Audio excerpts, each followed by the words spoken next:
Hello traders අපි මේ video එකේදී MSNR එහෙම නැත්නම් මැලේසියන් සපෝට් ඇන්ඩ් රෙසිස්ටන්ස් කියන කන්සෙප්ට් එක එහෙම නැත්නම් ට්‍රේඩින් ෆ්‍රේම්වර්ක් එක ගැන පොඩි ඉන්ට්‍රොඩක්ෂන් එකක් ගමු.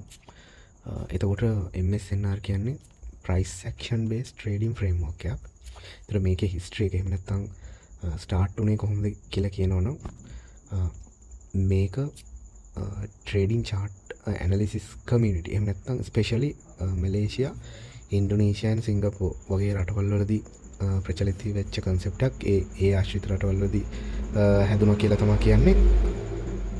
ඒ ආශ්‍රිත රටවල හැදුණා කියලා තමයි කියන්නේ. එතකොට මේ කන්සෙප්ට් එක බිහි වෙන්න හේතු වෙලා තියෙන්නේ වෙස්ටර්න් කන්සෙප්ට්ස්.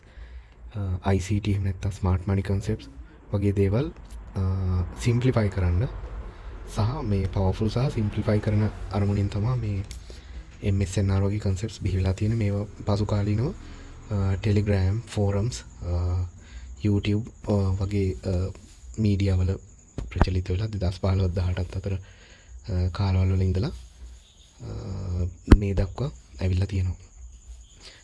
එතකොට ඒක පොඩි බ්‍රීෆ් ඉන්ට්‍රොඩක්ෂන් එකක් MSNR price action based trading framework එකට. එතකොට අපි බලමු MSNR සහ traditional support and resistance අතර තියෙන වෙනස මොකක්ද? ඇයි අපි MSNR වලට move වෙන්න ඕන කියන එක. එතකොට traders අපි මුලින්ම traditional SNR එහෙම නැත්නම් traditional support and resistance කියන එක ගැන මුලින්ම බලමු. මොකක්ද traditional support and resistance කියන්නේ?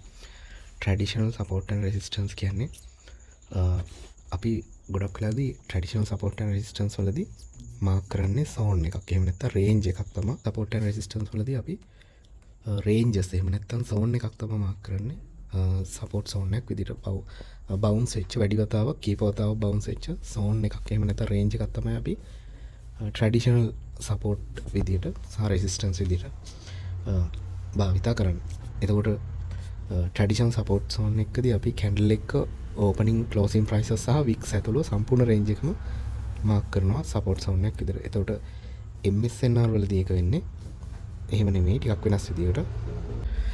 MSNR වලදී අපි පාවිච්චි කරන්නේ ගොඩක් වෙලාවට candle එකේ opening සහ closing prices විතරයි. අපි මේ wicks consider කරන්නේ නැහැ ගොඩක් වෙලාවට.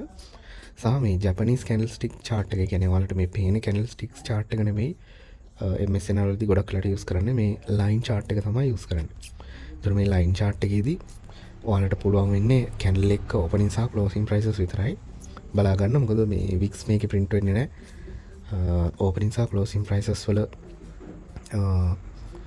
visualization එක තමයි ඔයාලට මේ line chart එකේදී බලා ගන්න පුළුවන්. එතකොට අපි support line එකක් විදිහට ගන්න විවිධ ඒවා තියෙනවා. V සහ A formations, V formations, RBS, SBR වගේ එක concepts තියෙනවා. අපි ඉස්සරහට ඒක කතා කරමු.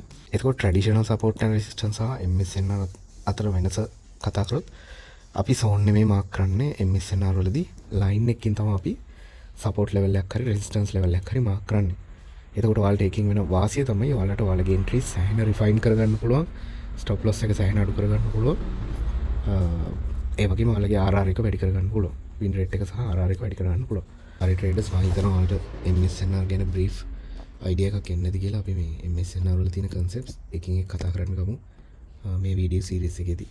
ඊළඟ video එකේදී හම්බෙමු.